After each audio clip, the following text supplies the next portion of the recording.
Yo, yo, yo, yo, what's up, all you Stones and Potheads? This is Weedman 420 with the Weedman 420 Chronicles. How are all you vipers doing out there? Mrs. Weedman. Mr. Weedman. How the hell are ya? Fantastic. I love it. Hey, all you vipers out there in the world, hopefully you're smoking some big fat doinks while you're listening to the show. Mrs. Weedman and I are about to get normal with a strain that was given to us by our friends from Redemption Botanicals. I'd like to thank our friend Chad Wolf, Bo, and Marshall. Thank you for throwing to the cause. And we are smoking Scented Marker number 5. Scented Marker is an evenly balanced hybrid, 50-50, created through crossing the tasty permanent marker and pineapple fruit strains. This amazing combination creates a super flavorful chilled strain with a happy, lifted high that starts vibrant before taking a heady, stony turn. You'll feel the effects of Scented Marker hit you almost as soon as you exhale, brightening your mind with lifted sense of energy as you feel super euphoric and freed from any negative thinking or bad vibes. I love it. As your mind lifts higher and higher, a light touch of focus will clear your brain, leaving you essentially feeling thoughtless. This focus will soon take a stony turn, locking your mind into a headband-like place that has you ready to kick back. The effects are calm, clear-minded, creative, energetic, inspired, and happy. And the Redemption Botanical teams comes from legacy. They bought their skills to Illinois in 2023, and they're excited to call Tilton their home. They started Redemption Botanicals with the goal of extracting cannabis we would personally smoke every time. That goal has led them to produce a full range of top-shelf products from premium flower to in-house concentrates. I like to thank Redemption Botanicals for throwing to the cause, Mrs. Weedman. It smelled great when I was grinding it, and I'm ready to taste it. Mm. And as Mr. Weedman is smoking, Mrs. Weedman's going to tell you a little bit about 8decades.com. Yeah, you can swing on over to 8decades.com. That's the word 8, not the number. Spell it out. 8decades.com. And there you will find links to the podcast, all about us and why we started the podcast. You'll find some swag for the Weedman 420 show, and you're also going to find our 8 Decades lifestyle brand. So we've got great accessories for the cannabis consumer. We've got storage jars, rolling trays, lighters. No, we don't have lighters. I don't know where that came from, but hey, maybe we will soon. One day. And we have hemp clothing from Young Maven, co-branded with the 8 Decades logo. So check us out and see what we're all about and grab some goods for yourself. Yeah, check out 8decades.com. And I always say, as you buy stuff from our website, you support this show, and we keep on putting out episodes for you every week. And we thank everybody who's been buying, and we appreciate you. You don't even know how much we appreciate you. We do. We appreciate you out there. Also, please, Mrs. Weedman and I are trying to get to 1,000 subscribers on our YouTube channel. We're pretty close. If you watch YouTube, you watch our show on YouTube, please subscribe and just hit that subscribe button for us. We really appreciate it. And also, if you go to our Buzzsprout account, you can click on donate to the cause, and you can subscribe to that too and help Mrs. Weedman out and Mr. Weedman out. We appreciate y'all out there, and we'll send you a goodie bag too. So if you subscribe to that, so we thank you so much. So you love ice cream. I do lately. Yeah. I mean, I always Lately. have, but lately I especially do. What's your favorite? Lately? Yeah. Mint chip concrete. But where do you go? Andy's custard. Andy's custard. 'Cause why would you go anywhere else? The custard's very good. This was new to me, though. I did not know that soft serve is not legally ice cream. Okay, but this is not soft serve. This is custard. I understand, but we're talking Okay, about you're talking soft about serve. like you pour the bag into the machine. Yes. Yeah, I know. Dairy Queen It's soft serve, which I love. It's a dairy. What is it called? I don't know. We'll talk about it in a second. I don't know what it's called, actually. There's a name for it. There is. But so the soft vanilla or chocolate swirl popularized by Dairy Queen and other franchises just doesn't meet strict government guidelines for ice cream. But as I just said, it's still fucking delicious, right? I love soft serve. It's my favorite. Dairy Queen has become synonymous with cool summertime treats. However, at none of its 7,700 plus locations, well, I didn't even know they had that many, locations will you find ice cream. Look closely at the chain's menu of cones, sundaes, treats, and blizzards. Never is there explicit mention at what many assume is their trademark food factory. Ice cream versus soft serve, Mrs. Weedman. Mm-hmm. The reason is the U.S. Department of Agriculture has a rather detailed definition of ice cream.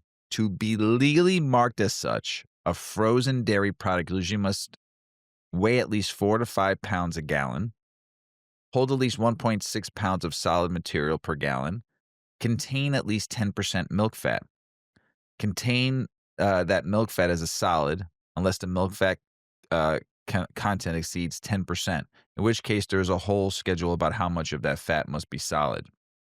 I didn't know that. Did you? I read this I know, but recently. did you ever know that I though? didn't know that No. before. Yeah. So Dairy Queen's refrigerated sweetened milk-based product is about 5% milk fat, and it's too light to reliably fit the other stipulations. So it is technically not ice cream. So what is the origin of Dairy Queen? We're all stoners out there, burners and potheads, and ice cream is, unless you have a milk allergy or you can't have dairy, I don't know too many people that don't like ice cream, Yeah. especially on a good hot summer day. So, um, this tidbit has made repeat appearances, and today I learned, but don't think the DQ's lack of legally recognized ice cream is the result of some collapse of standards and corporate cover up, echoing the disproven claim about why KFC shortened its name in 2000. Dairy Queen has always served an alternative to typical ice cream. In the 1930s, two of the company's founders, Jeff McClellan and his son Alex, made ice cream with milk fat from local farmers in where? Joliet, Illinois. That's where Dairy Queen began? That's where they started in the Come on. 1930s. Wow. They softened and partially melted their products to fit into containers, which were then refrozen and delivered to nearby retailers. J.F. McCulley developed a taste for softer stuff, which was less abrasive to the taste buds, and the two theorized that there might be a market for a smoother ice cream. Hmm. In 1938, they enlisted one of their buyers, Sherb Noble, owner of 3 ice cream parlors. In a test run, Noble offered all-you-can-eat soft serve for 10 cents. Oh, jeez. But he was sorry about that. Yeah, which generated long lines outside the establishment. Great way to build a brand, though, right? Yeah. To build a new way of eating something, right? We were so used to the hard ice cream or firm or whatever you want to Right. call it. To have somebody try it, 10 cents all you can eat. Those kids would be hot summer days lined up for days. So, in the 1940s, selling soft serve since 1940. The McCullough and Noble then opened up the first Dairy Queen in Joliet in 1940, and the brand grew through franchising.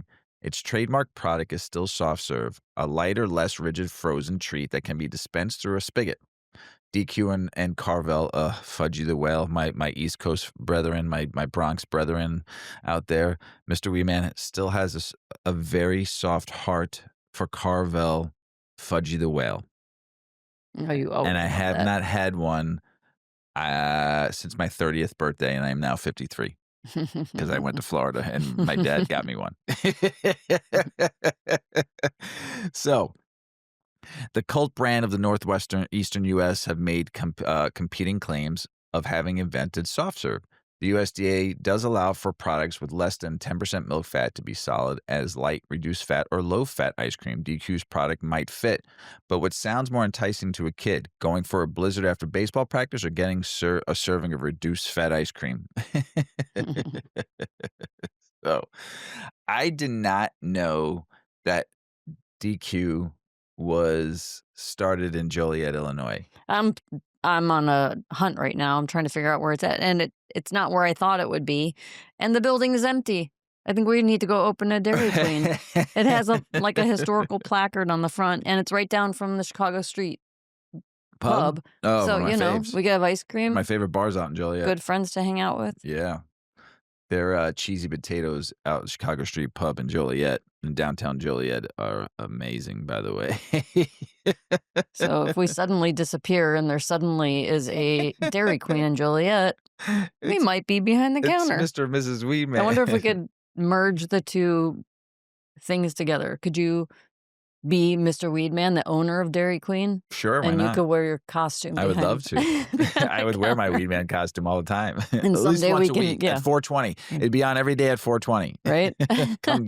Come smoke a joint in a dipped And cone get your with Mr. Weed snacks. Man at 4:20 at Dairy Oh, it's an Queen. auto insurance store, and it's Oh, painted bright they yellow. ruined it. What the fuck? They ru Oh, wait, but then the next Google map says it's not. Oh, look at Mm. that.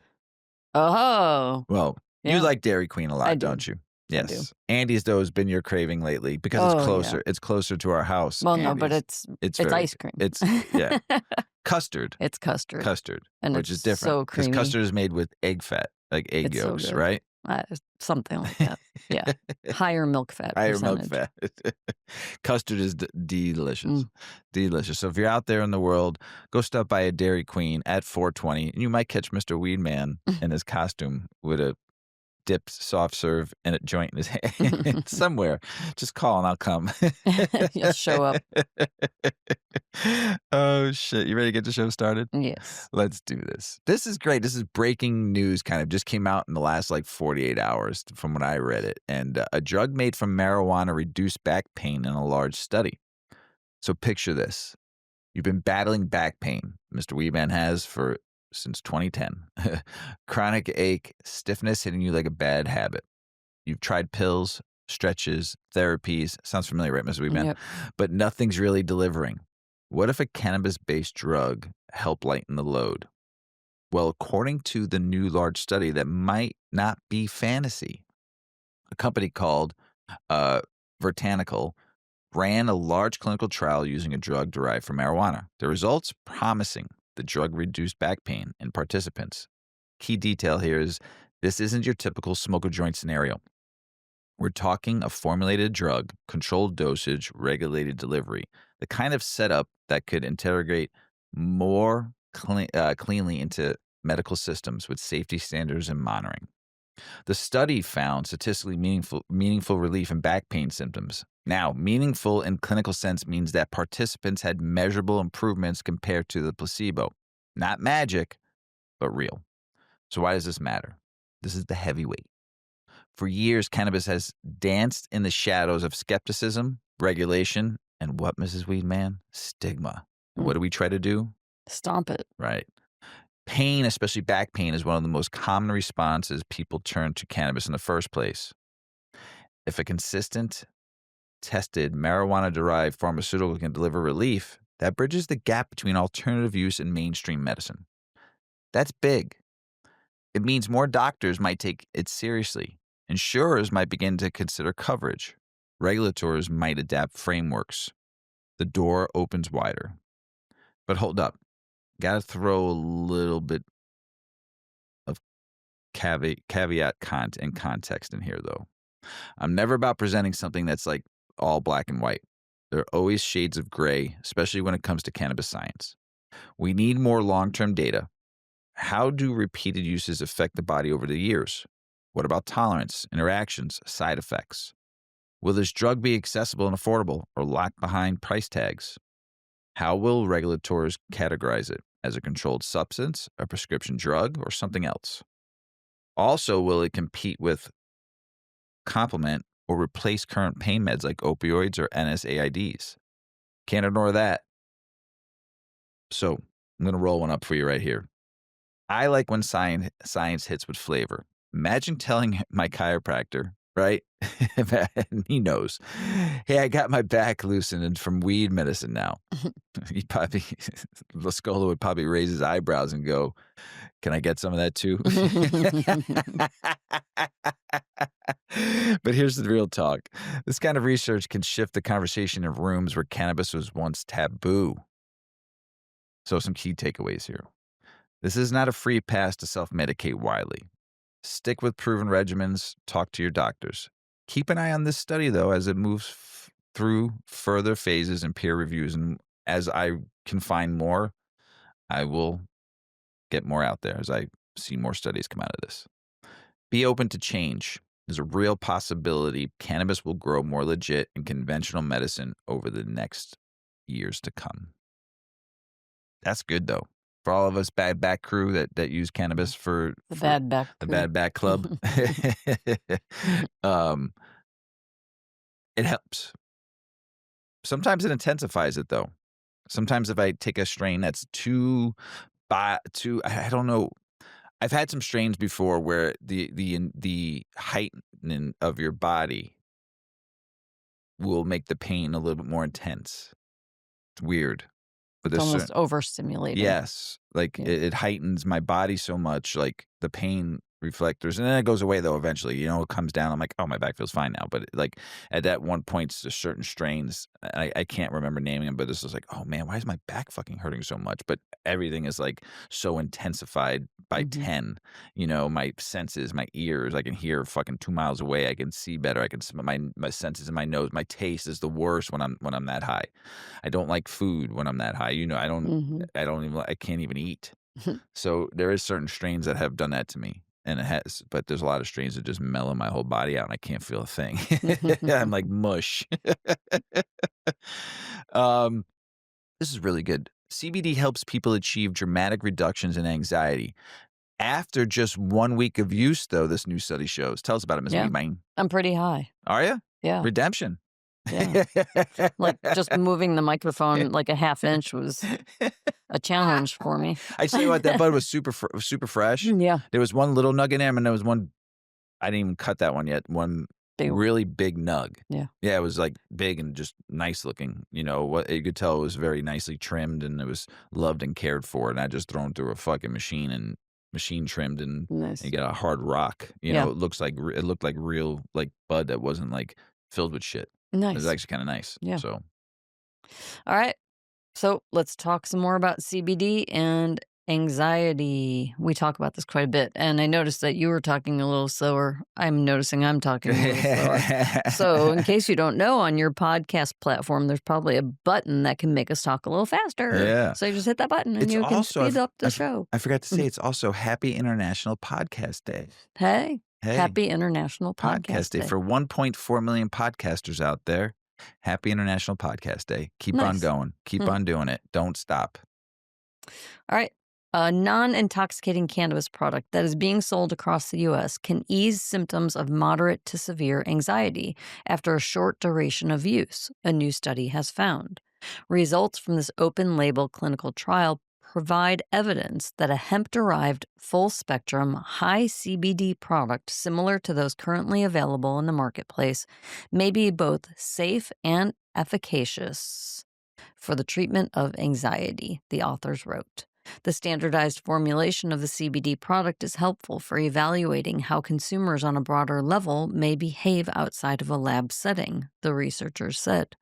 The trial included 12 adults with moderate to severe anxiety, all of whom were required to abstain from marijuana use prior to enrolling and throughout the 7-week duration of the study.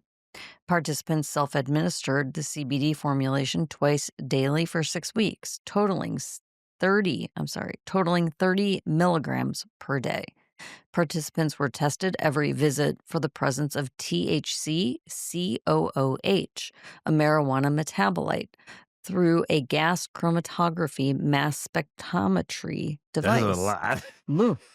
Within a week of starting the trial, participants reported improvements in anxiety symptoms, sleep, mood, quality of life, cognition, executive function, and memory. Few side effects were reported, and no serious adverse events occurred, the researchers noted. Anxiety is one of the most common mental health conditions in the country.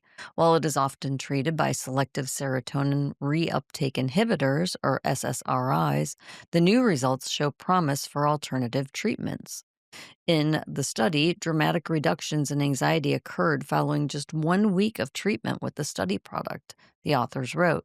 First line treatments for anxiety, such as SSRIs, the paper says, can take several weeks to demonstrate efficacy. The study was authored by scientists affiliated with Harvard Medical School's Department of Psychiatry and carried out at McLean Hospital, the largest psychiatric facility of Harvard Medical School. The results were published in the August 2025 issue of Biomedicines, a peer reviewed scientific journal. The scientists used a proprietary CBD formulation, also containing trace amounts of THC, from the company Charlotte's Web, which provided funding for the study. The funding company had no role in the design of the study, in the collection, analysis, or interpretation of data, in the writing of the manuscript, or in the decision to publish the results, the author wrote. Findings from the clinical trial provide preliminary evidence that use of this proprietary hemp derived, full spectrum high CBD sublingual product may result in clinical improvement with few side effects in patients with severe to moderate anxiety, suggesting CBD may be efficacious, for anxiety, the paper notes.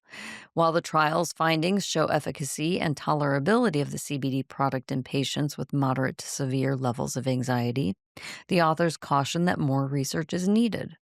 Given the potential benefits observed in this trial, double blind, placebo controlled studies of hemp derived high CBD products are warranted to obtain robust data regarding the safety and efficacy of CBD containing products for anxiety, they concluded. This study's conclusions extend prior studies that suggest CBD may be effective for quelling symptoms of anxiety.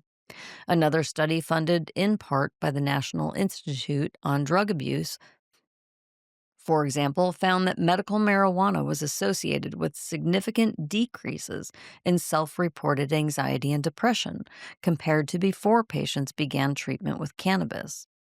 An industry backed 2024 research paper into the potential anti anxiety effects of cannabidiol found that an oral CBD solution effectively treated mild to moderate anxiety, as well as associated depression and poor sleep quality, with no serious adverse events observed.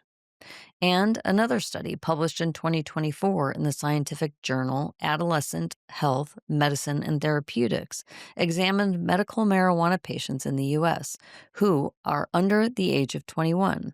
Researchers found that minor and young adults typically qualify for state cannabis programs for many of the same reasons that older adults do, including anxiety, PTSD, and chronic pain. Hmm. Anxiety is big, Yeah, right? yeah, And if we can use something natural and it comes from yeah. plant Mm-hmm. versus Prozac, Yeah. right? No side No effects. side effects. Right.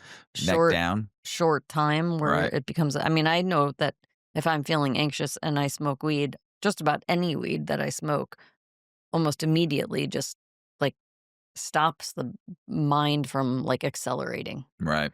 It can That's be, like, good. in a matter of minutes. It just kind of, like, calms everything.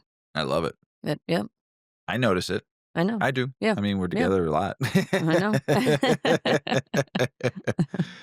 I have a friend that's on chemo right now, and shout out to my friend. I'm not going to mention his name, but uh, prayers for him every day. Talk to him once a week to check on him and see how he's doing. You know, shoot him a text, and he had a rough go last week. A new article just came out, which is perfect timing. It's called "Comparative Effects of THC and CBD on Chemotherapy: Induce Peripheral Neuropathy. Insights from a large real-world self-reported data set." We're getting deep into a new study that's all about THC, CBD, and how they stack up when chemotherapy strikes the nerves. You notice how a lot of the articles we've been talking about lately has been not just about THC. Yeah. It's about THC and CBD and a lot Mhm. of other minor. I'm going to read more about some minor cannabinoids in the next article I get to read. But I keep on saying this to people. It's not just about THC. It's not about high dose THC. It's about the balance of what you're taking in your body. And we just read that CBD does wonders. You don't always need a high dose of this. You need a balance. So let's get deeper into this. Um, and how they stack up when chemotherapy strikes the nerves. We're talking chemotherapy-induced peripheral neuropathy, CIPN, and how cannabis might be a real ally. You know, chemo is powerful, life-saving, and sometimes it's necessary. But it comes with a bag of side effects, and one of the nastiest is peripheral neuropathy. Tingling, numbness, burning, that cold knife feel in your hands and feet. Don't you get the in your feet? Mhm. Yeah. Mm. It does limiting. It messes with your whole quality of life. In this paper, Comparative effects of THC and CBD on chemotherapy-induced peripheral neuropathy is about exploring which component, THC, CBD, or both, brings real relief. It pulls from a large real-world data set from Tulkun Olam, a medical cannabis provider in Israel. They looked at about 1,493 patients initially, of which 802 reported at least one neuropathy symptom before cannabis. After exclusions, 751 made the cut for full comparison. That's a lot of people, Mm-hmm. you know? It's just about more than half, right? Patients were split into groups: THC high, CBD low versus CBD high, THC low, and their symptoms, quality of life, daily functions were tracked over 6 months. So this wasn't just a 30-day or 2-week, this was 6 months. Here's where it gets a little juicy. Both groups reported improvement in the nerve pain symptoms after 6 months. Burn, cold, prickling, numbness, many saw shifts.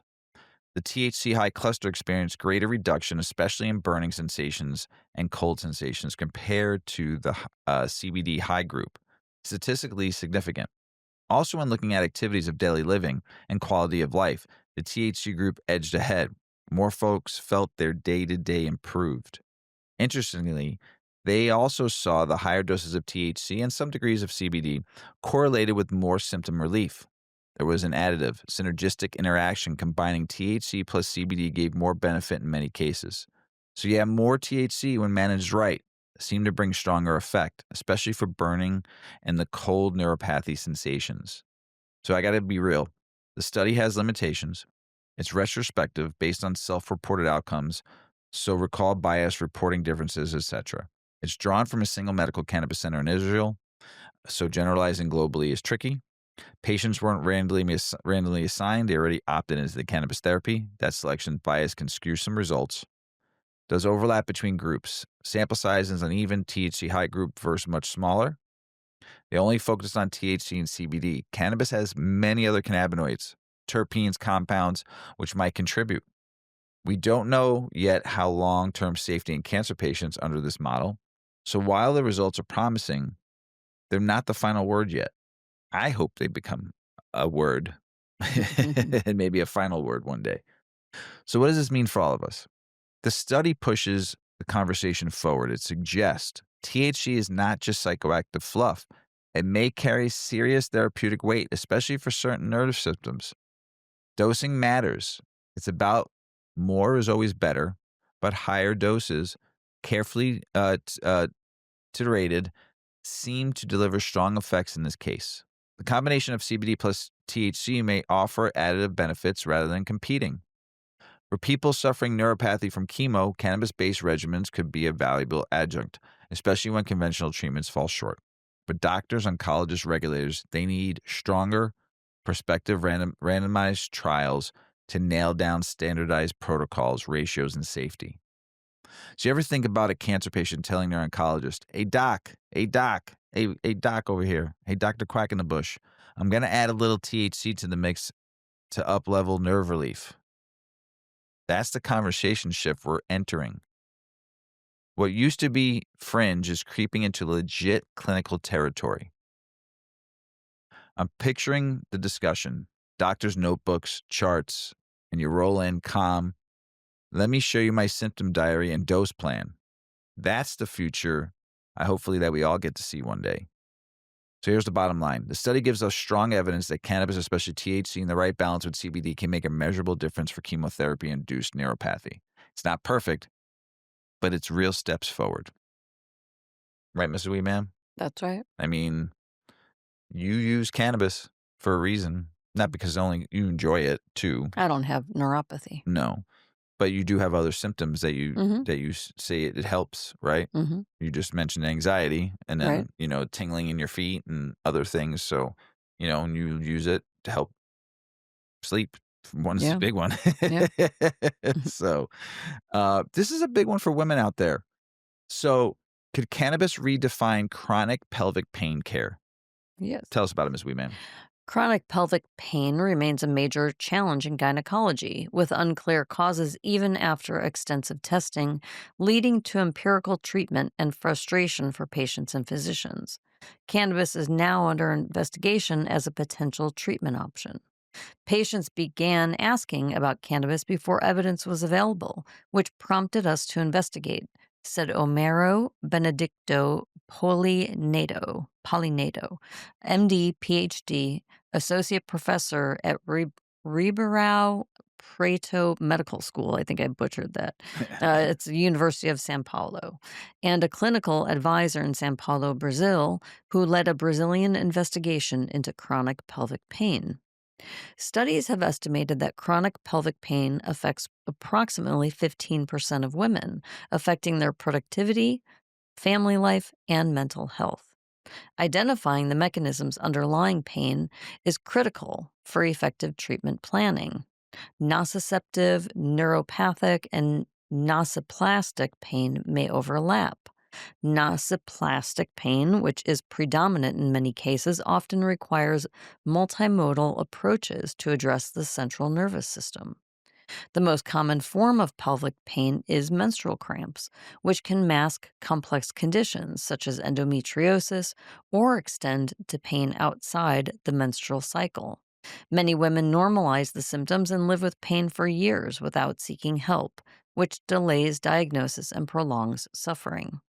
Add to that imaging and surgical procedures that do not always identify the cause of pain. In these cases, pain itself should be considered as a disease linked to to the nervous system sensitization. Surgery has historically been the primary treatment for this condition. In the 1980s and 90s, exploratory surgeries were widely performed, often without a definitive diagnosis. Hysterectomy remains common, though, with 4 to 12% of U.S. cases performed for chronic pelvic pain. That's more than 200,000 procedures each year. Although many women report immediate relief, evidence suggests that 1 in 5 procedures lack pathologic justification. Think about that. Mhm. Current guidelines state that surgery, especially organ removal, should be reserved for cases that meet strict criteria and should primarily focus on conservative, evidence based, and multidisciplinary care. Researchers have applied standardized scales to quantify pain. A scale adds objective to a subjective experience. When a patient provides a score or describes pain dimensions, clinicians can track its course, evaluate treatment response, and differentiate pain profiles, he said.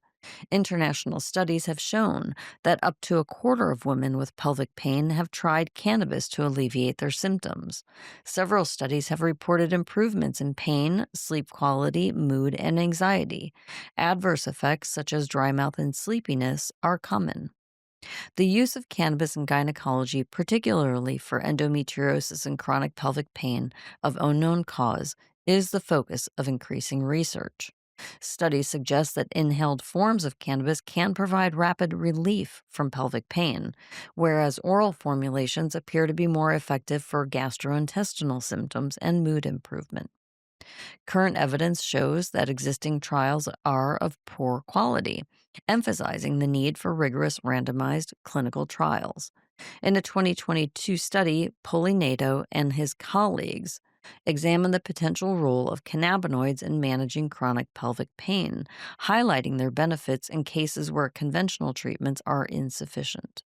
The authors summarized the effects of cannabinoids in endometriosis, and the authors highlighted the wide variation in formulations, doses, and routes of administration in real world practice, calling for controlled clinical trials with standardized outcomes before routine use of this treatment.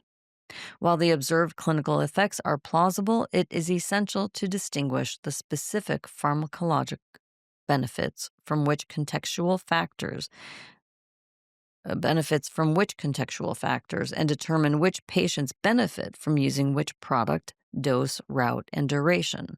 The future is multimodal and personalized. Cannabis can be part of this puzzle, but it will not be the only piece, emphasized Polinato. Observational studies have indicated that a substantial number of women with pelvic pain and endometriosis self manage with cannabis, reporting improvements in pain, sleep, mood, and gastrointestinal symptoms. Although these findings are encouraging, they are mostly self reported and non randomized data, highlighting the need for further research.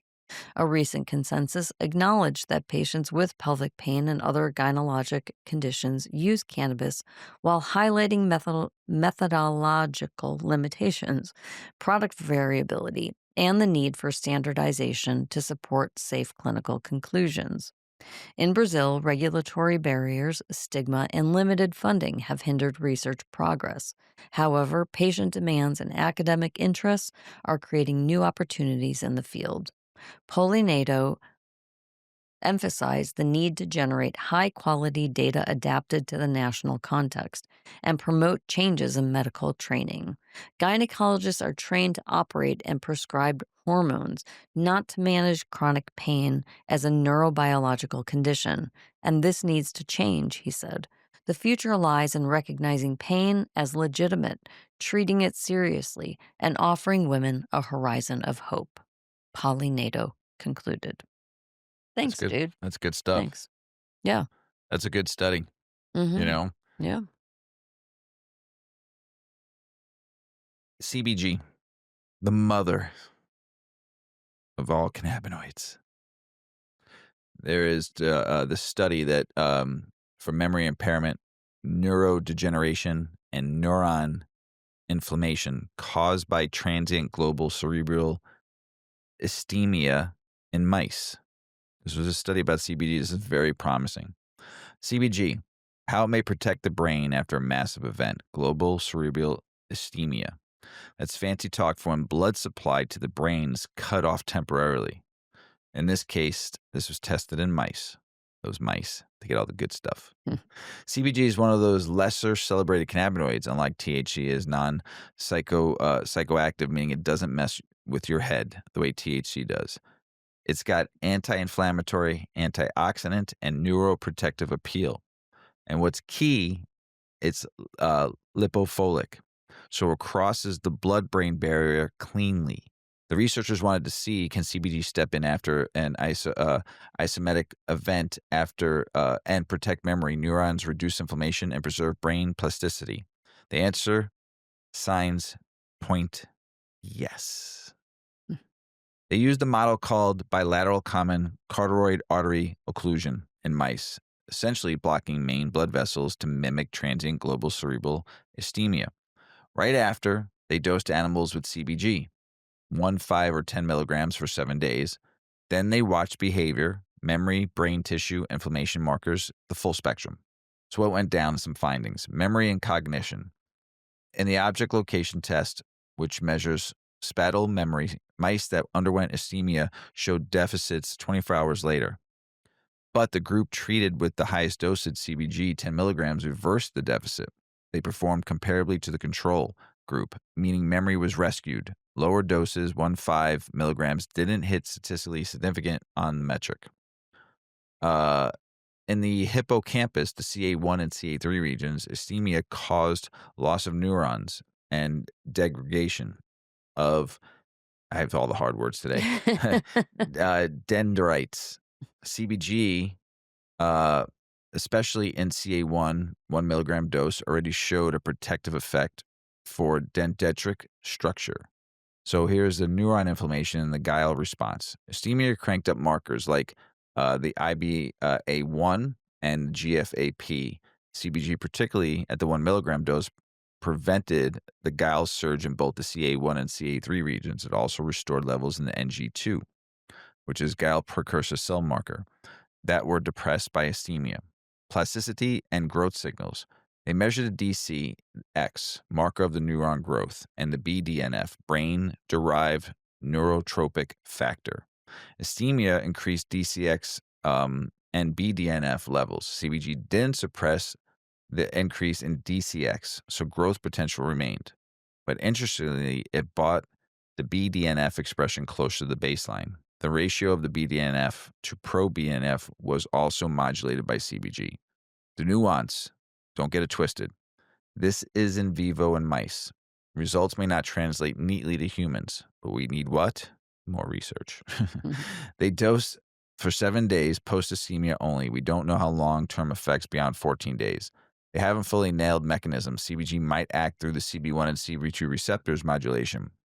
The PPARY and the TRP channels, serotonin 1A and A2 adrenergic receptors. There's a web of possible interactions. Man, we have a lot of those going through this body, right? We man. You've said a lot of I letters. know. It's Don't know crazy. what you're talking about. And probably the world doesn't either. It's all right. But if something like this happened to somebody, they know. You might. You Yeah. might, right. The dose response isn't linear. Sometimes lower doses did better in some measures. Higher doses did best in others. The study is limited in sample size, focused brain areas, many more studies needed. So what this means for us in the green realm, this is a strong support that CBG isn't just background noise. It's got serious neuroprotective potential. And events of stroke, ischemia, brain injury compounds like CBG might hold therapeutic promise, especially in the acute window. Because it's non-psychoactive, CBG might be more acceptable in clinical settings, less stigma, fewer side effects. We got to push for human clinical trials, dose optimization, long-term safety data. So imagine rolling into the neurologist's office and dropping, "Hey, doc, I want to try CBG to help repair post-stroke damage." And they would be like this. They would do what? The double Yeah. take, the No. old double. Or they'd be like, let me check your med list. Maybe adjust some protocols. But that's the shift. Once science catches up, the conversation won't be weird anymore. It'll be standard care talk. That's where I hope we're headed. So there you have it. The study gives real credence to CBG as a protector in the brain and ischemic injury. It preserves neurons, tames inflammation, helps memory rebound. It's not a magic bullet, not yet, though. But it's lighting up with some possibilities, Mrs. Weedman. That's good. All right, Mrs. Weedman and I went to the beach, and I could say that at the end of September, the last Saturday in September, it's still 83 degrees here in Illinois. So Mrs. Mhm. Weedman and I decided to go to the beach, and we went to the Warren Dunes. And if you live in the Midwest and you've never been to the Warren Dunes, I suggest you go and watch the sunset from the top of the dune. It Yeah. was amazing. So we went. And then we wanted to go. We went and had Red and Max, which is a great burger joint. Oh, so good. And then we want to go check out the 15,000 dispensaries that are right off 94. So we stopped at one of the dispensaries, and what I There's noticed, one exit where there are literally like yeah, a dozen oh yeah, dispensaries yeah. like in all the turnstiles of the exit. There's just What was that? dispensaries. What was that? Huge. What was that exit that we got off? Exit 1, Exit one, New right? Buffalo. New Buffalo. So, we went to one of the dispensaries there, and what Mr. Weedman noticed was when people were getting flour, asking for flour, the first thing that they said to the customer was, "It's testing at 28%." It's testing. Every customer that came next, They had deli style cannabis. yes, So that yes, means it was just clear. They were clear, like the pasta container with the button lid, the suction cup lid. It was basically those, and then on the front they had kind of like the label of whatever was inside of it. right, And they would bring these jars off and let everybody, like they'd open them and people would shove their face in there and sniff it, and then they'd close it and put it back on the shelf right, after weighing out whatever the wherever, person wanted. right. So that's Which I like deli. deli That's style. deli style. It's Yes, not I everywhere. just wish they didn't have them in like open, like I just feel like the clear jar. I mean, containers. yeah, I wish they it's were like yeah. glass, like I think they black. probably turn through it so Right. fast. But the point is that we've talked about this on the show so many times, and I've had people on the show and conversations off the show with people at events about THC and how we've trained the consumer to only look for THC content. And that the 5 customers that were next to us, they were all getting flour, and the first thing they said was, "It's testing at 28%, or it's testing at 25%. Oh, this one's testing at 32%." I'm not going to get on my high horse about that right now, because Mrs. Weeman's going to talk to you about, is the THC game rigged? Yes. Tell us about it, Ms. Weeman. Yes. Walk into almost any dispensary today and you'll hear it. This one's testing at 32%. Bud tenders pitch high THC flower as if they're golden nuggets. Consumers rush to grab the jars with the highest numbers, and brands plaster the percentage like a badge of honor. In today's market, potency percentages aren't just selling, I'm sorry, they're not just a selling point, they've become the entire identity of cannabis.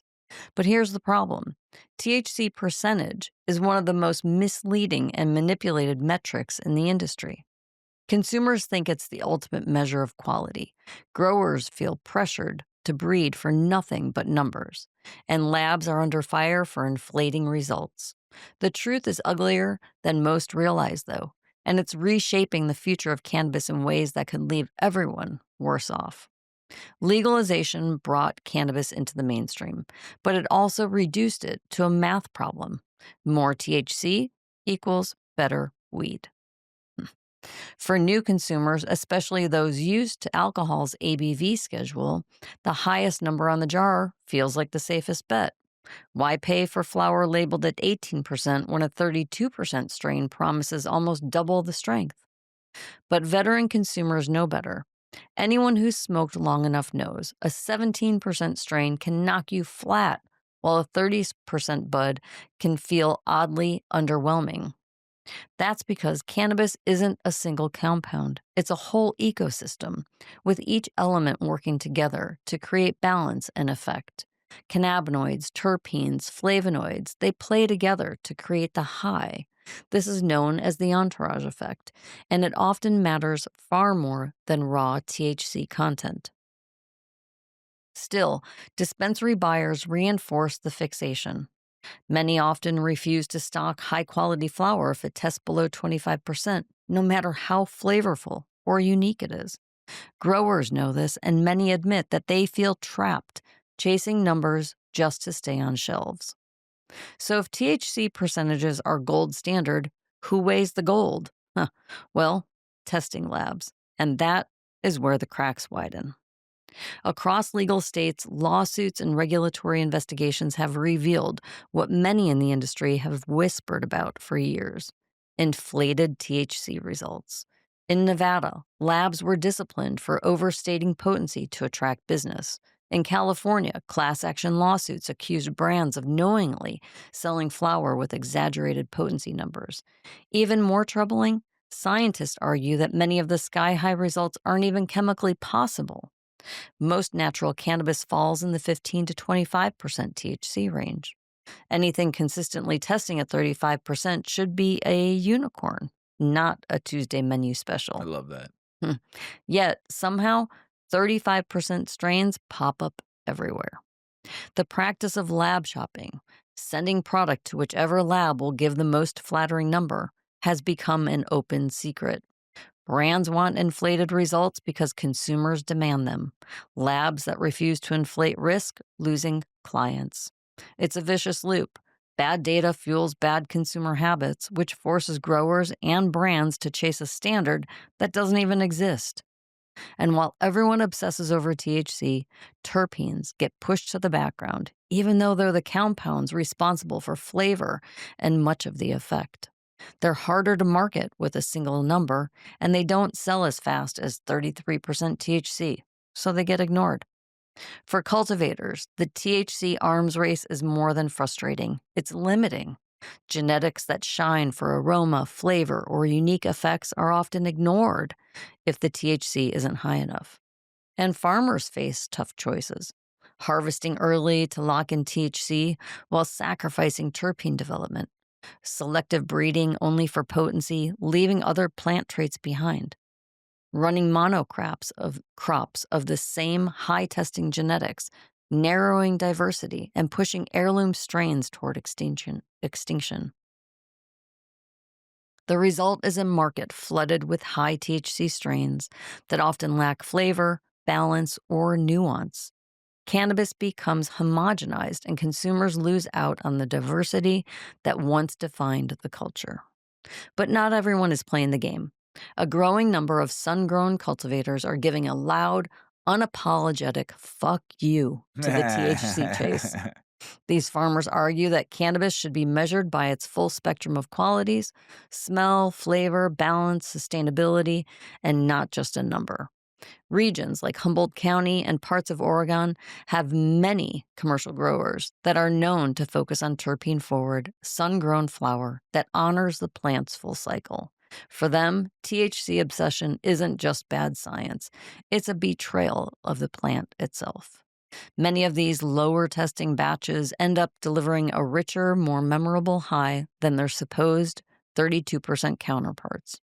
Anyone who's smoked well cured, terpene heavy, sun grown knows the difference. Your body feels it even if the label doesn't scream it. For consumers, the costs are both immediate and long term. On the immediate side, newbies chasing the strongest weed often wind up anxious, paranoid, or simply disappointed when a 32% strain doesn't deliver the euphoric ride they expected. That's my favorite part.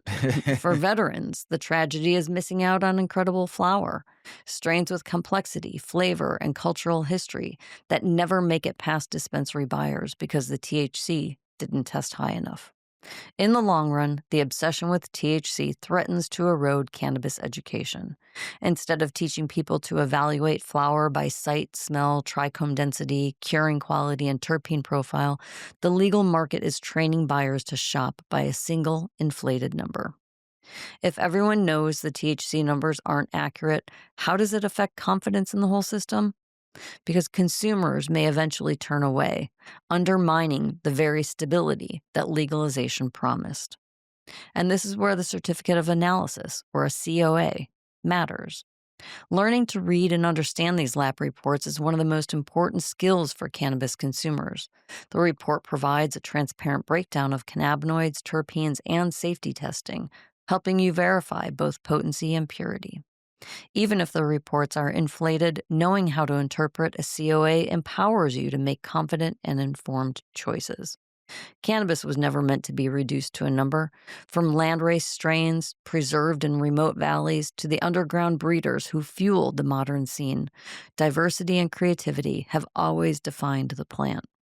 But with dispensaries chasing numbers and brands marketing inflated labels, cannabis risks falling into the same trap as industrial agriculture: uniformity at the expense of flavor, diversity, and tradition.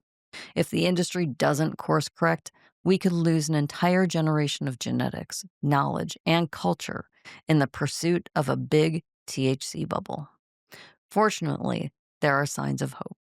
Some dispensaries are beginning to highlight terpene profiles on menus. A few brands are experimenting with effect-based labeling like calm or uplifting, rather than just potency numbers. And growers who refuse to play the THC game are building cult followings with consumers who actually care about craft. The real challenge is the shifting consumer mindset. Just as the community is slowly moving past the tiered indica sativa hybrid labels, it is time to dethrone THC as the kingmaker. That shift won't happen overnight. It has to start with education, honesty, and more people willing to say that THC is only the tip of the iceberg. THC percentage is the biggest lie in cannabis. It's a marketing gimmick propped up by lab games, consumer misconceptions, and industry pressure. It misleads buyers, limits growers, and risks iconic cannabis genetics being left behind. So next time you're at the dispensary, ignore the sticker and trust your nose, your taste, and your experience, because that's where the truth of cannabis lives. And so I thought it was interesting. 2 days ago, someone who read this article commented, and I thought this was important to share. Yeah, This share it. was from a screen named Steve26. And he said, I became a consumer of herbal cannabis in 1970 after my introduction to it in the form of hashish while serving in the army in Germany late in the 60s. Today, as a legal grower and consumer in my 80s, I've been continually confused by the quote, cannabis is now stronger, quote, message that has become prevalent. I know that the product that I was getting from growers in Missouri Ozarks had the same or better effect than the stuff that I now get with high THC labeling. Thank you for this article that clears things up. Now I guess I have to switch my seed selections to strains and breeders that have been around as long as me. Mm. Hmm. And that was by High Times and D Savage. Great article. Yeah. Must have listened to our show for the last 6 years or something, because we've been talking about this for a long time. God, I can go on. I can go on and preach about this for days, but I won't. um, It's just like a thing that happened You know, like Overnight. it started off with the indica sativa, and then everyone's like, "That's not really the best way to explain because it just isn't. The same It's the strain could be style of the different for you plant. than Right. me, and it just doesn't. It's not that simple to generalize." So then it shifted to THC, Mhm. and now, like they're saying, it's just that's like all that people know about, and it's just misinforming people. You Yeah. you take the newest of to like even a savvy consumer. If they don't really read about much, they just use their dispensary to get educated on product, they're not getting educated. Right. It's a disservice Yeah. to the public. I agree. Yeah. I'm glad you got on your soapbox. Yeah, thanks. Sorry. No, I'm glad you did. I mean, it's just education, education, education, and what your body wants, and it's just don't get me wrong. There's some people that might need it, but I think it's an important factor, yes, but but it's one part of the big your picture. endocannabinoid system was not meant to take that kind of just like drinking, you know,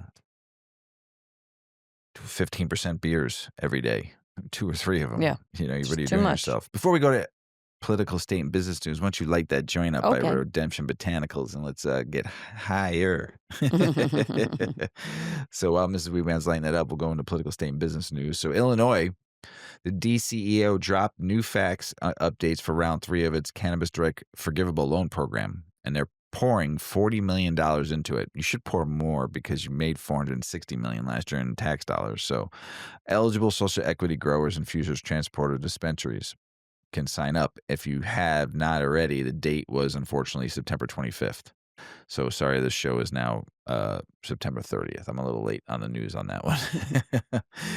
Illinois touted equity legalization, but now minority cannabis businesses are screaming foul.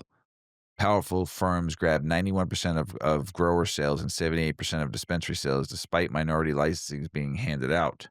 Talk about promises gone up in smoke. This ain't progress. It's more corporate takeover with a social justice facade. I'm going to take a hit.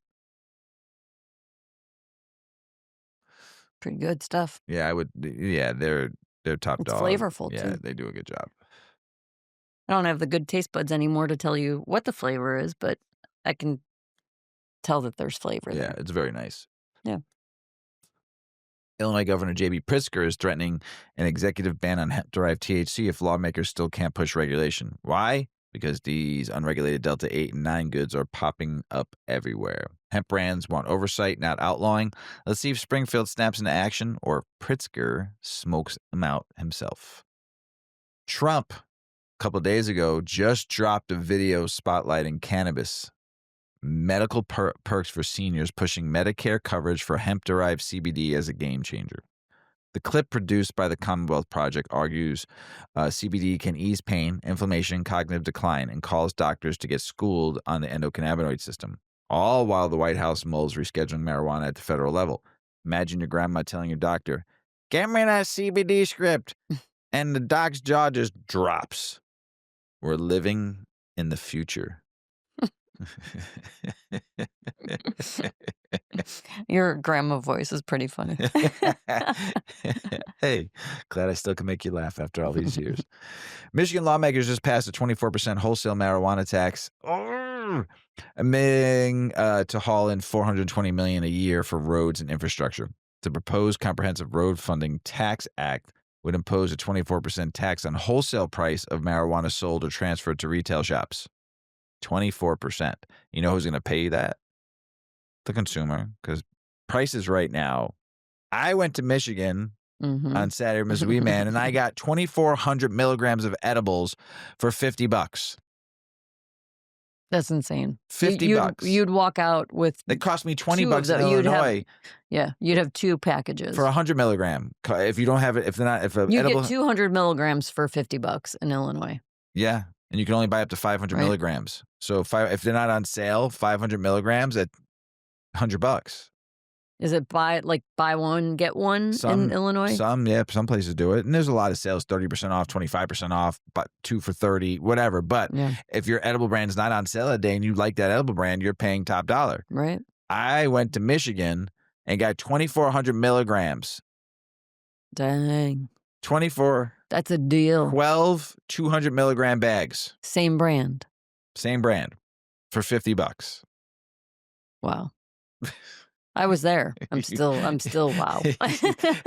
So Like, tell me that so again. now, but here's the deal. So now you're gonna go up to 24%. Right? And so let me finish this. Sorry. Yep, yep, I yep. got a little A little yeah, I sidetrack. got a little fucking heated there for a second, everybody. Sorry. Come on back. Come on back, So Mr. this Weedman. act would impose a 24% tax on wholesale price of marijuana sold and transferred to retail shops beginning in January. Cannabis industry folks warn this tax hike might push customers back to the black market, collapsing profits and jobs. Don't worry about them going back to the black market.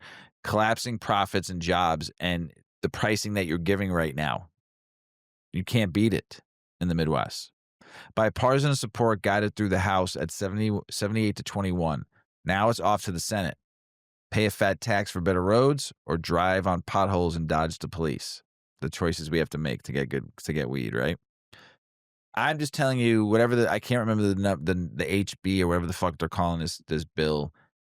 Whatever it is, maybe Mr. We can look it up or Yeah, while I'm finishing this. I'm just telling you right now, this will destroy the Michigan industry. Because there was 6 dispensaries that we drove past and every parking lot was full. it's called the HB 4964, and it is a key bill that would repeal the current Industrial Hemp Research and Development Act and create an Industrial Hemp Processing Act to regulate consumable hemp products. The proposed bill would ban intoxicating and chemically converted cannabinoids and would require licenses for hemp processors.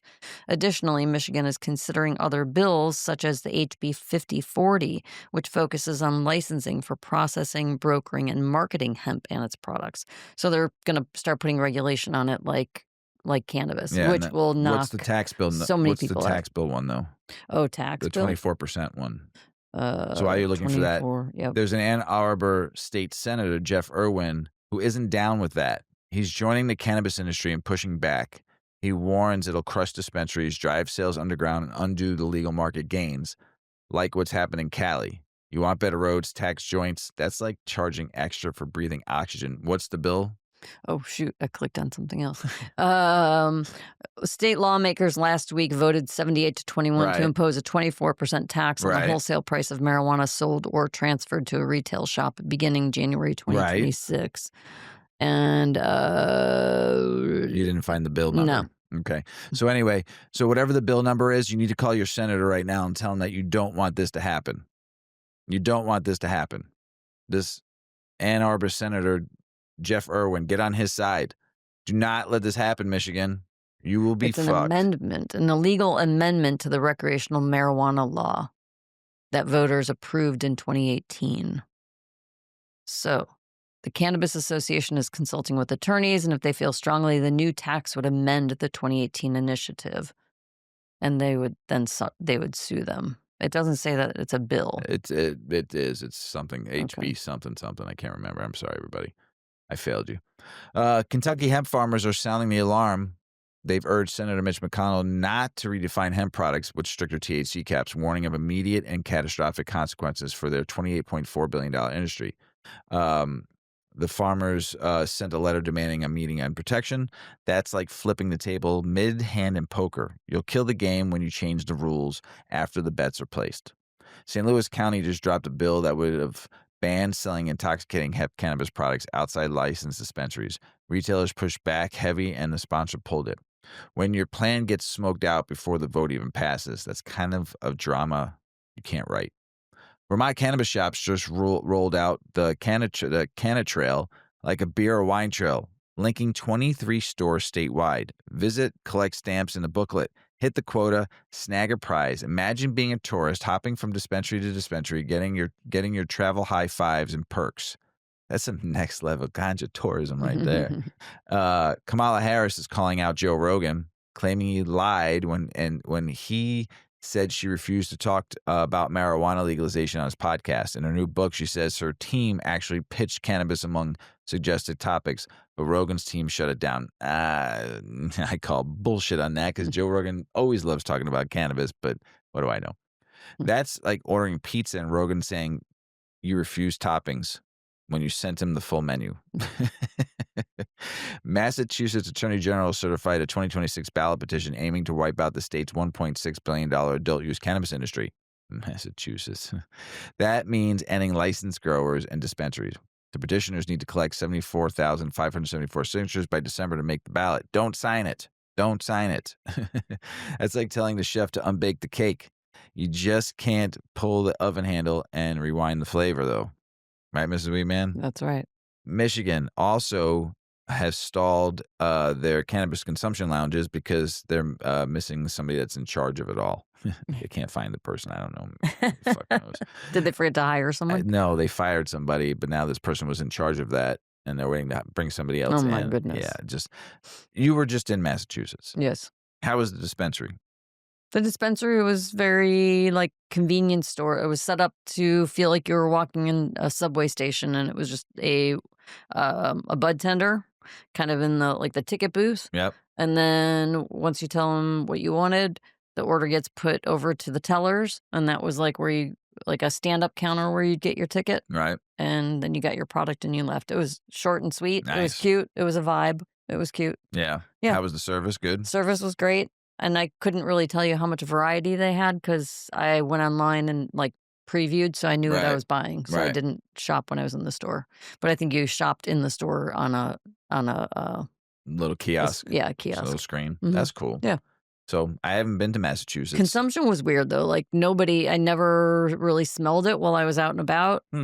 And didn't really see anyone smoking anything. I didn't really see vapes or because I wanted to light up and I was trying to find a place where I could blend in with other people that might have been smoking. And that wasn't the case. Right. Yeah. Chicago's So still maybe the I was best. being really risky Chicago's still the best. by consuming We've- out in the we- middle of a park, but I don't know. I mean, you go to all the neighborhoods and down around Chicago. I mean, we're at a bar somewhere. We outside. We pull out a joint. And people Mhm. join us. Yeah. So, Michigan Supreme Court just ruled the smell of weed alone is no longer enough probable cause for police to search a car.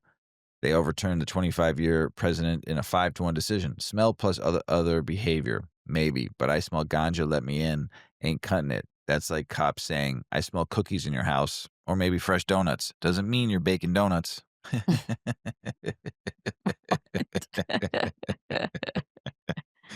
Now over to you. Passing the joint back to you, Mrs. Weedman. Yep, I've got more political, state, and business news. Heads up, my people. Extract Labs just issued a global recall of over 61,000 CBD gummies after a peanut protein contamination was discovered. Oof. They pulled 4 varieties: mixed berry, elderberry, blue raspberry, Mai Tai, being sold in the United States and abroad. That's a lot of trying to That's a find lot. those. Yeah. So check your products. Virginia hit nearly $30 million in medical marijuana sales in July and August since seed to sale launched. That's far above what anyone projected.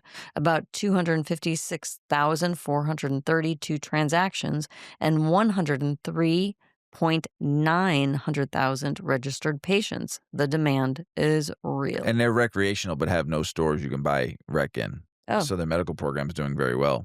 Probably do even better. Yeah. Wait, so it went recreational people have to go to the medical dispensary? You have to get a medical card, I presume, to go to a medical dispensary because Governor Yokin would not approve recreational dispensaries. Oh. So it's just been in limbo. Now he's done. There's 2 governors that one of them is going to be voted in. I think one of them is favorable and wants to get rec dispensaries. And I think that's why Virginia, I think we talked about 2 episodes ago or last episode, people in the state house and senate are starting to get prepped for this because whoever's coming in is going to approve it. So they're starting to write the laws and all that kind of shit. So we'll see. We'll see. All right. A study found Snapchat's AI blocks answers about weed. How about that? And THC. But they gladly serve up information on alcohol and Delta 8 THC. Pretty wild informational censorship there, if you ask me. The United States tax court just slammed another blow. I don't even know if that makes sense. But cannabis operators cannot use their W-2 wages to claim the Section 199A qualified business income deduction because Section 280E disallows those wages and deductions. This means even more tax pain for cannabis businesses. They pay more and get less. Slammed another blow. Yep. Got it. With the gavel. South Carolina hemp farmer Dr. Allison Justice said red imported fire ants exploded in her crop, causing about 35% damage this year versus 1% in the past years. She's fighting back with a smart bait, methoprene, to kill off colonies from the inside out. When ants start eating your THC plants, that's not nature, that's war. Keep your bait ready. Those fucking red ants are nasty. Yeah. I stepped in a nest when we lived in Florida when I was a kid. Those things bit. Holy, and they leave like little fucking whiteheads. Like they fuck you up. It They're hurt. nasty. It was like a Ugh. sting. Oh my Yeah. gosh. Reform advocates are screeching that a new poll by a prohibitionist crew is misleading, suggesting legalizing THC is equal to marketing drugs to kids and giving cartels tax breaks. That poll strays from reality and distorts public will. That's like selling someone a movie ticket, but the preview is propaganda. Yeah. I agree. Mm-hmm.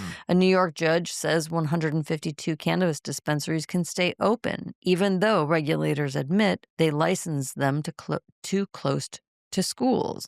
They measured from the school door and not the property line. That's a big oops. Yeah.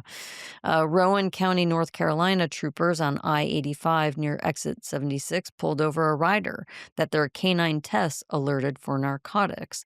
They ended up slashing open 4 big suitcases packed with weed. There was cash inside, too. Bipartisan House members are blasting a proposed hemp THC ban in the current spending bill, saying it violates congressional rules and would deal a fatal blow to farmers and small businesses. They're cooking up a replacement measure to regulate instead of ban. That's like trying to shut down the whole bakery because someone didn't like a loaf of bread. Let's just bake smarter, not destroy the cake. A Utah church called Sugarleaf is suing after raids on their sanctuaries, where law enforcement seized vapes, cannabis, and psilocybin mushrooms claimed as sacramental property. Yeah. Hell yeah, it is. There's angels in those leaves. They say officers busted in with riot gear. They disabled cameras and disrupted religious practices. I guess church isn't a sanctuary space these days. Mm-mm. All right, Mr. Weedman, back to you. Some more political state and business news. A poll from a conservative firm shows a majority of Americans now say marijuana isn't dangerous, even as Trump weighs rescheduling cannabis federally. It's wild. People used to hush weed talk like it's taboo. Now they're saying not dangerous and making the skeptics hit mute. Feds just moved to dismiss a marijuana plus gun rights case in anticipation of a big Supreme Court ruling. They're trying to kill it without prejudice, meaning they could bring it back later. The defendant pushing back wants dismissal with prejudice, so the threat is gone forever. That's like saying, hey, let me pause the fight. Maybe the ref will change the rules soon. Let's see what this high court brings. Bipartisan House lawmakers are blasting proposed hemp THC ban tucked into a spending bill as a procedural cheat. Violates congressional rules, they say, and would deal a fatal blow to farmers and small businesses. They're drafting a replacement that regulates not crushes the hemp market. That's like sneaking in a ban under the cover of night. Wake up, Congress. We see you. Denver's rollout the High Road cannabis shopping guide to spotlight social equity licensed businesses. They want to help you pick where you buy, support justice, and build industry fairness. If your business qualifies, submit by October 6, 2025. It's like Yelp, but for ganja. Heads up, Blaze folks. After Donald Trump posted a video praising CBD for seniors, the cannabis stocks soared. Cannabis, Tilray jumped 20%, MSO ETF shot up 25%, and rescheduling hopes lit back up. It's like tossing a hot ember on dry grass. One spark, and the whole market catches fire. The DOJ plans to extend the stay on cannabis scheduling until now, January 27th of 2026, delaying any decisions for months. Trump had promised action in weeks, but that's getting pushed back hard. That's like waiting for your pizza delivery past closing time. Yeah, it's coming. Meanwhile, you're fucking hungry. Ain't that the truth? Yep. Senator Mary Floswowski married to Mike Wazowski, Senator Patrick Testin and Representative Patrick Schneider dropped a bill to legalize medical cannabis in Wisconsin, Ms. Weedman, with licensed systems for growers, dispensaries, labs, and safeguards against abuse. Wisconsin's about to go from cheese state to chief state. That is political state and business news now. All right. I did not write this article. Mrs. Weedman didn't write this article. This is someone's opinion, and one of my favorite journalists' opinion. This is gonna be a little controversial. Would you say, Mrs. Weedman? Yeah, it's just a perspective, though. I mean, Very good perspective. So, I like if anything, at the end of the day, it's about the culture of cannabis and a big part of the culture of cannabis being like an expanded consciousness, being more yes, open-minded. yes, So with that being said, yes. here we go. I love it. Right? So, the pendulum swings from woke to holy. How cannabis users must navigate the new religious revival. Reginald Reefer, buddy. Kudos. Yeah. Take All it away, right. Mrs. Weedman. Here we go. Pass that joint and settle in because we need to talk about how America's latest cultural swing got so damn extreme. We're watching a textbook pendulum effect. Woke ideology pushed so hard into authoritarian territory that it created the perfect conditions for an equally authoritarian backlash wrapped in Christian nationalism. Let's be clear about what happened. What started as reasonable calls for tolerance and inclusion morphed into something far more sinister, a movement that demanded total ideological compliance under the threat of social destruction. When men can get pregnant became a mandatory belief rather than a compassionate accommodation, when questioning any aspect of intersectional orthodoxy made you a literal Nazi, the movement stopped being about justice and became more about power. The woke movement wasn't tackling systemic problems. It was systematically destroying individual thinking. They replaced Martin Luther King's dream of judging people by character with a rigid caste system based on immutable characteristics. They weren't anti-racist. They just redistributed racism with new targets. The constant demand that everyone accept increasingly contradictory claims as absolute truth broke something fundamental in American discourse. And now we're seeing the inevitable backlash.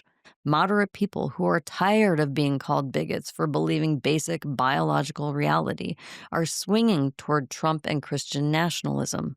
It's like watching someone quit drinking by becoming a religious fundamentalist, trading one form of mental imprisonment for another. This matters especially for cannabis users because both extremes are hostile to free thinking. Woke ideology demands you to accept predetermined conclusions without question. Christian nationalism does the same thing, with different conclusions. Both systems punish curiosity, independent thought, and the kind of conscious exploration that cannabis culture has always valued. We're entering an age of AI, with a population trained to accept whatever authority figure tells them what to think.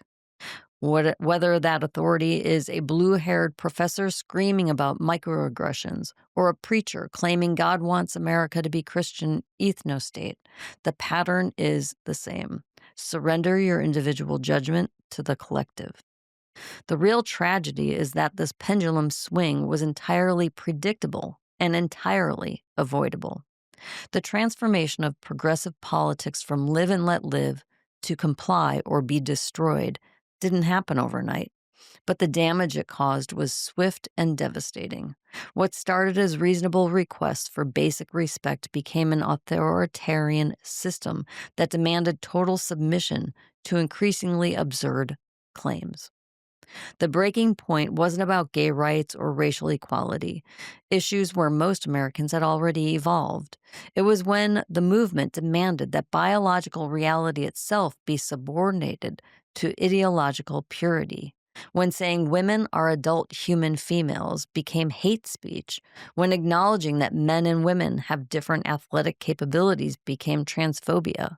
The movement lost any connection to rational discourse. This wasn't about helping transgender people who deserve respect and accommodation. This was about power, specifically the power to force others to publicly affirm beliefs they didn't hold.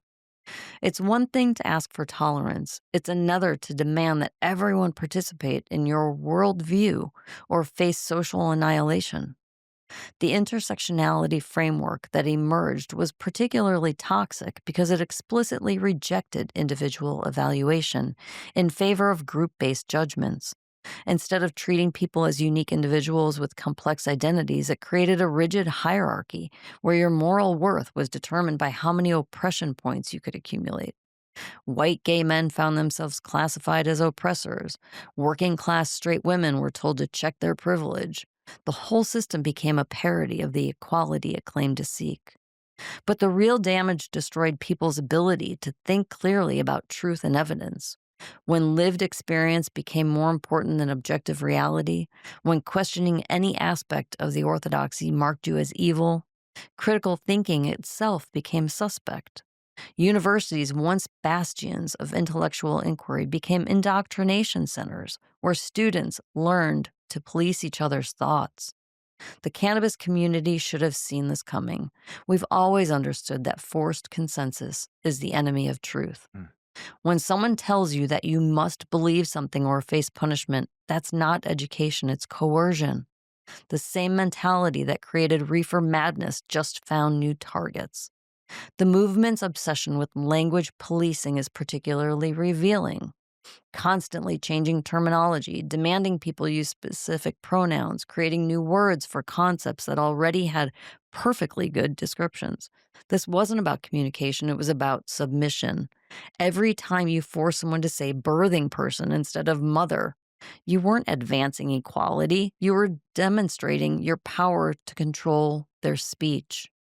The tragic irony is that this authoritarian overreach undermined legitimate progressive goals.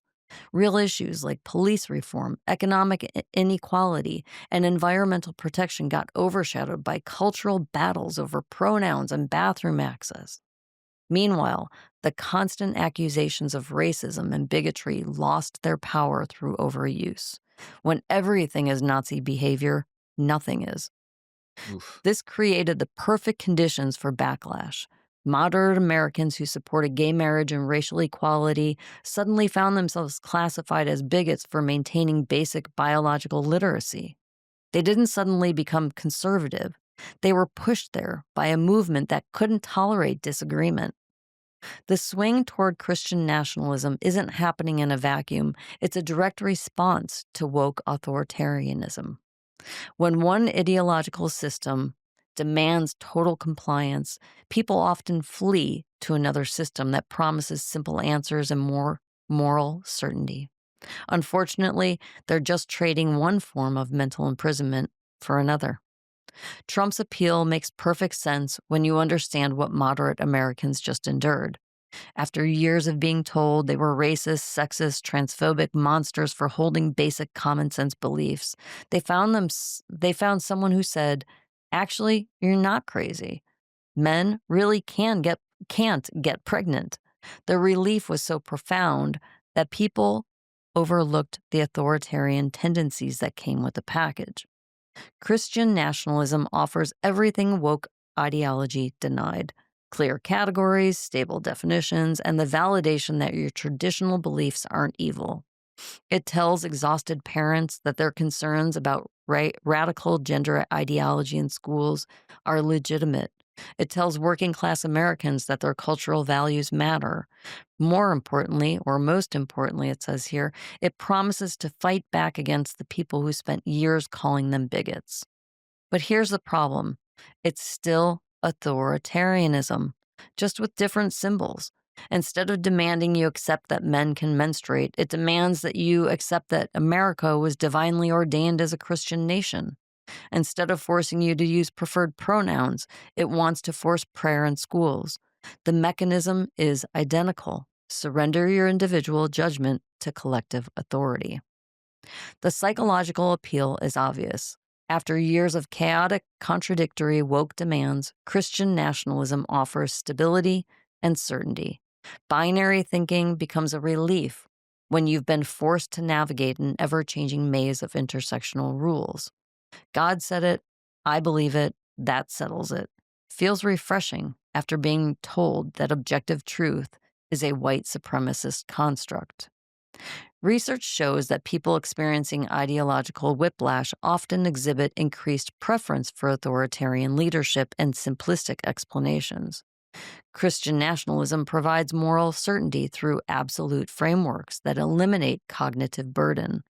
When you've been psychologically exhausted by demands to hold contradictory beliefs simultaneously, the appeal of never having to think critically again becomes overwhelming. For cannabis users, this should be terrifying. The same movement that wants to restore traditional values has historically been the driving force behind drug prohibition. Mm.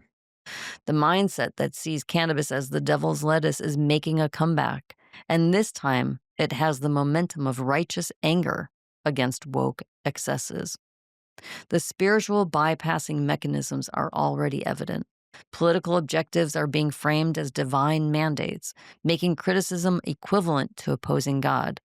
The same psychological tricks that made people accept that biological sex is a social construct are now being used to make them accept that America's problems can be solved through prayer and religious authority. Both systems share the same fundamental flaw. They require the surrender of individual critical thinking in favor of collective ideology. Whether you're being told to trust the science while ignoring actual science, or trust God's plan while ignoring observable reality, you're being asked to stop thinking for yourself. The cannabis community has always understood that consciousness expansion requires questioning authority, not submitting to it. Oh, yeah. The current pendulum swing between woke authoritarianism and Christian nationalism represents a false choice that both cannabis culture and the coming AI age will ultimately reject. Both systems demand the same thing: the surrender of individual critical thinking to collective authority. We're entering an era where AI systems can process complexity far beyond human cognitive limitations, making binary ideological frameworks increasingly obsolete. You can't navigate an information rich, technologically sophisticated world with rigid either or thinking. The future belongs to those who can hold multiple perspectives simultaneously, who can question assumptions and adapt their beliefs based on new evidence. Cannabis users have always understood this. The plant teaches cognitive flexibility, perspective talking, and comfort with uncertainty. Exactly the skills needed for the AI age. While society swings between different forms of mental imprisonment, our cannabis community maintains something precious: the commitment to free thinking. Hell yeah. The tragic irony is that both extremes claim to fight authoritarianism while practicing it themselves. Woke ideology claimed to fight oppression while creating new forms of ideological tyranny. Christian nationalism claims to restore freedom while demanding religious conformity. Neither system leaves room for the individual consciousness that cannabis culture has always celebrated. As we watch these cultural wars play out, our role isn't to pick sides between competing authoritarianisms. It's to model what genuine tolerance looks like: accepting people as individuals, questioning all authority, Mm. and maintaining the cognitive flexibility that comes from regularly expanding our consciousness.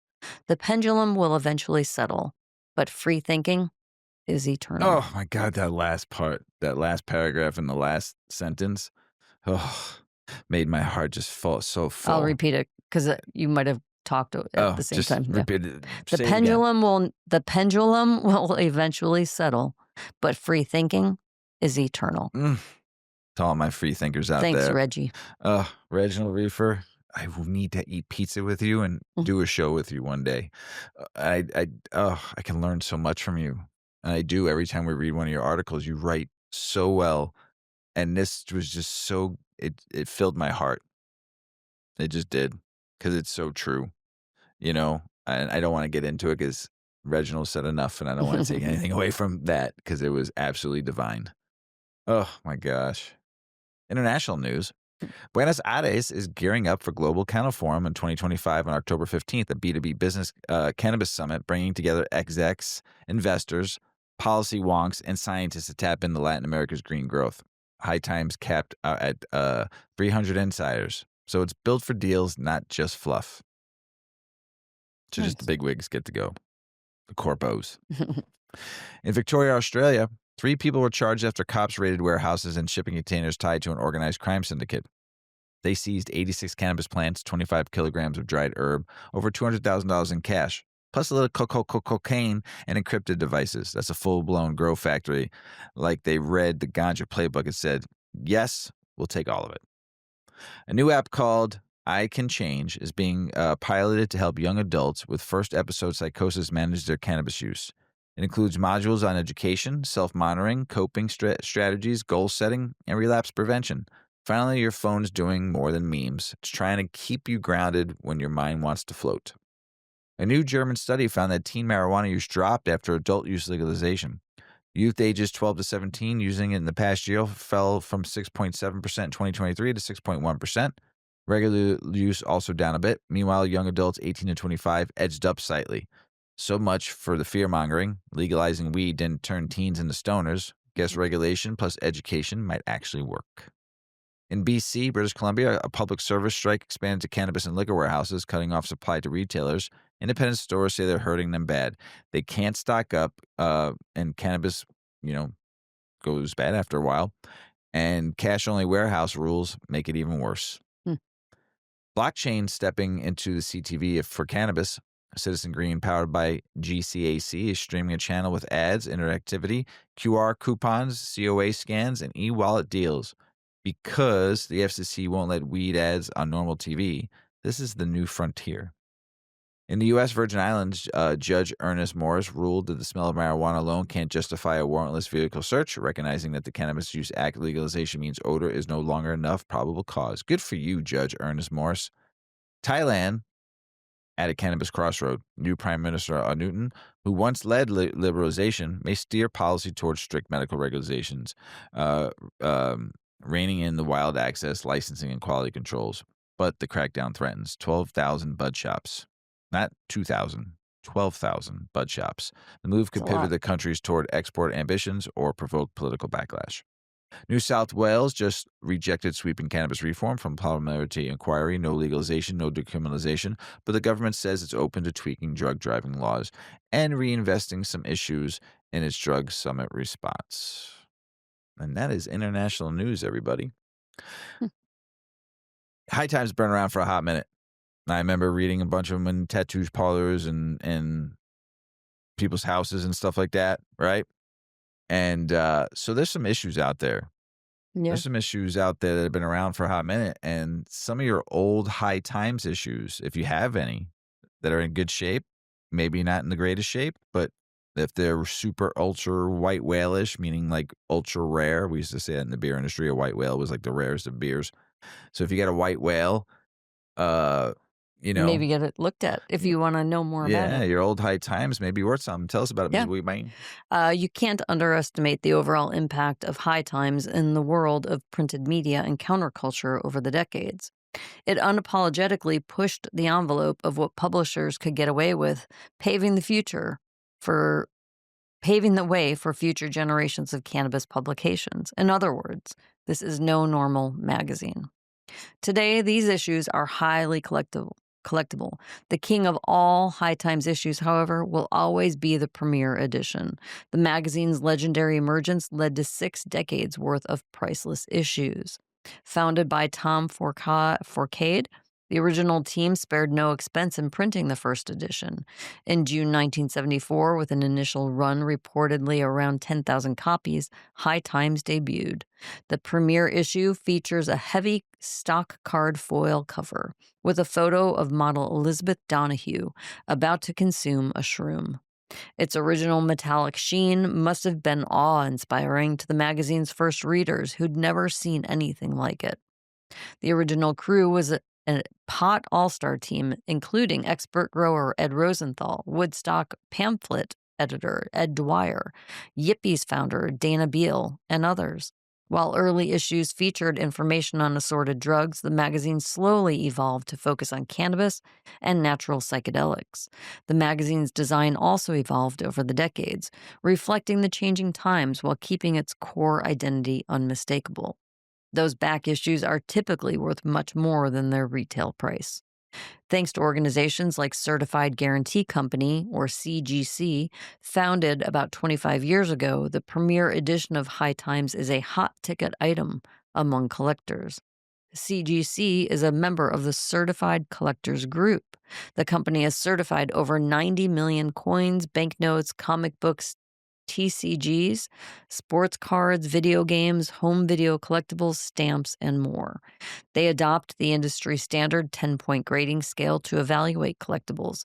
Gem Mint, being a 10.0 point grade, is the highest grade a collectible can reach. It must have no evidence of any manufacturing or handling defects. For a magazine, it must come from an immaculate print run with no defects in the offset prints. In collecting, a magazine's grade is a significant factor in driving value and demand, Nikki O, a representative of CGC, told High Times in an emailed statement. What are the most common magazine defects that collectors typically see? Nikki O said the most common defects that will lower a magazine's grade include creases, tears, missing pieces, and staining, all of which usually occur shortly after a magazine hits the stands and is lovingly read and handled, she wrote. This makes high grade magazines harder to find, and when they do turn up, they can fetch big bucks. Realistically, a magazine from the 1970s can only hope to reach an 8.5, maybe 9.5 grade, with a certified 8.5 going for $1,500. If you really want your magazine's true value, get it collectible grade certified by an organization like CGC. Not all High Times issue number 1 are equal. Collectors emphasize that the very first printing stood apart. It was produced on shiny metallic cardstock with no premiere issue or summer 1974 markings, since it was originally conceived as a one-off.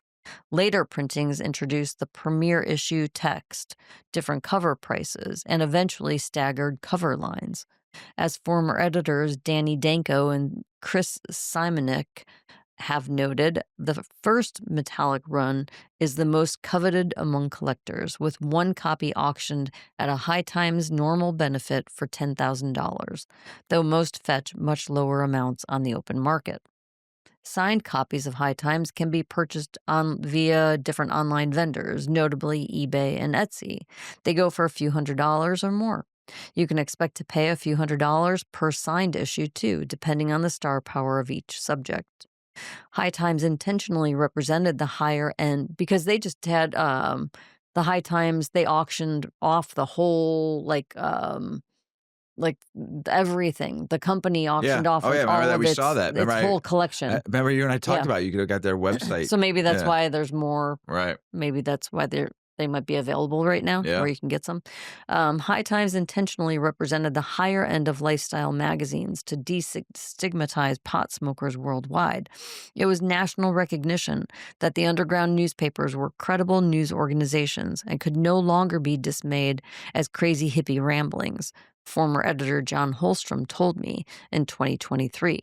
Holstrom began working with the magazine early on and was managing editor in 1987. The intrinsic value of these magazines often surpasses what they're actually worth.